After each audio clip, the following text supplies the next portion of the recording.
Hey boys, welcome back to Season 2 of the Broncos career mode. We are just on the cusp of 8th spot there.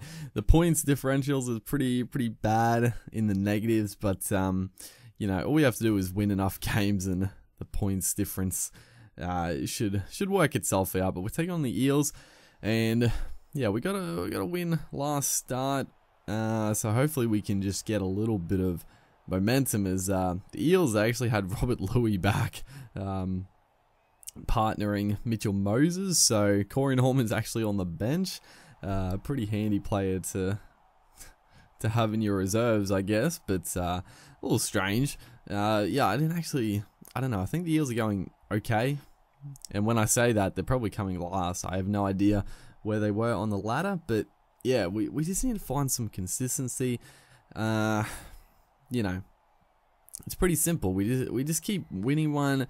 You know, winning a couple, losing one it's just been poor. And then I thought that was out on the full. I think the penalty, that was very strange. I think the penalty blew, but they didn't get the penalty. I actually don't know. It was close. The play stopped for a second, but we got a bit lucky, I think. I actually don't know. I should have zoomed in at the replay, but I didn't think to. But come back here.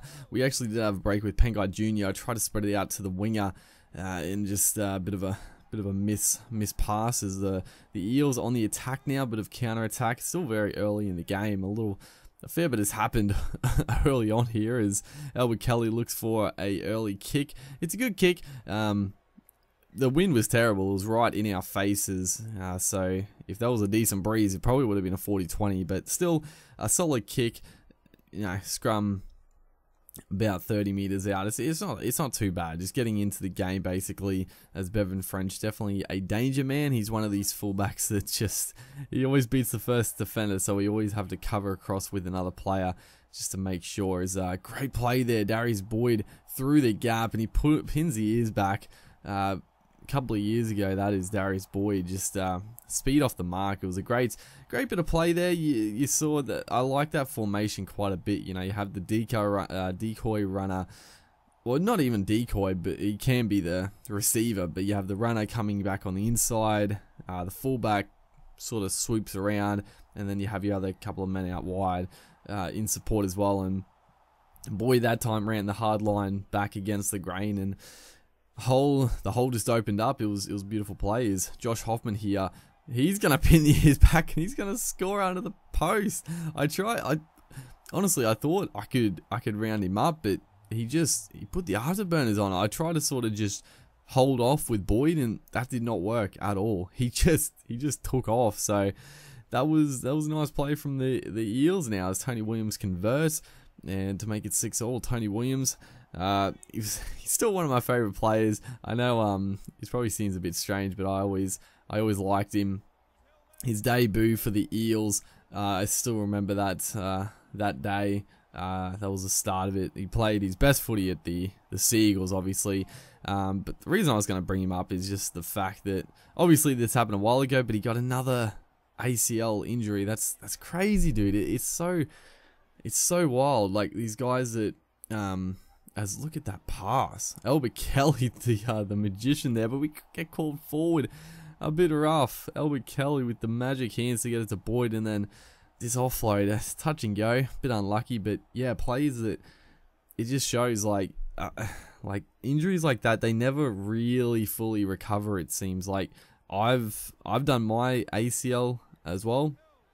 Like at the moment, I don't play league anymore, so there's no real risk of me injuring it. I mainly just go to the gym and stuff. But yeah, players that obviously have these serious injuries, like it's very often that they just continuously do them. And I mean, Tony Williams, he didn't really it's crazy because he was never really injured early, well, not even early in his career for the most part. And now the back end of his career, just, I don't know, the body is given away, and just sort of innocuous type of actions just causes the ACL to go. So it's frustrating to see, and it'd be devastating for the players. I mean, obviously Williams, it's still rough, but it's not as bad. I mean, he's done a lot in the game now, But yet young guys, I mean, Slade Griffin won recently. Like, they haven't got the diagnosis yet, but I'm pretty sure he's done his ACL after that game. As kick goes up here, Bevan French, great try saver. Nicarima, he's already provided an impact with his running game, and right there, the defense was brilliant.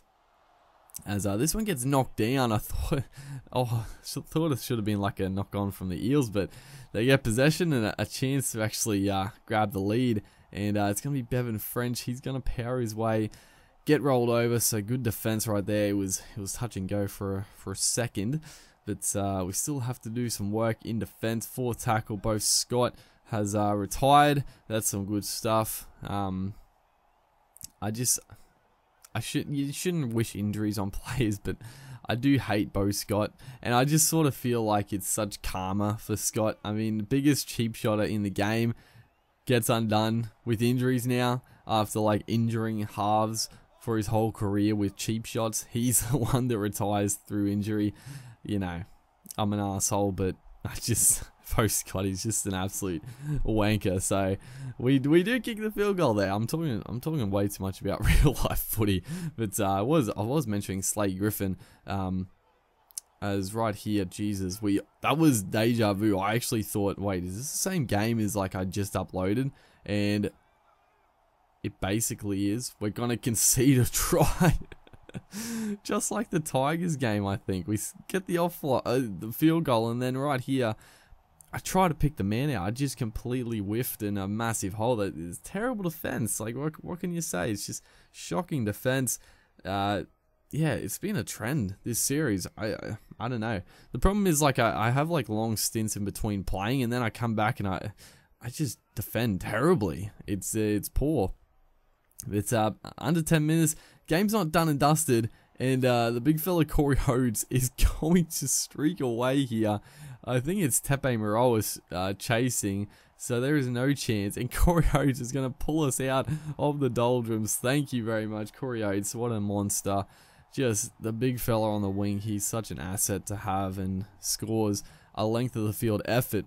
But if I get back to it, Slade Griffin, yeah, I'm pretty confident he's done his ACL, and like he's already done like 3 or 4 ACLs, and he's a young fella, so you know that's obviously like devastating for a guy that's still trying to get into the game basically.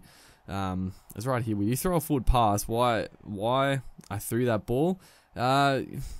Anyone's guess really. I mean, we have the 1 point lead, and I throw an offload with 5 minutes to go. Or, you know, what can I say? But yeah, we got to defend.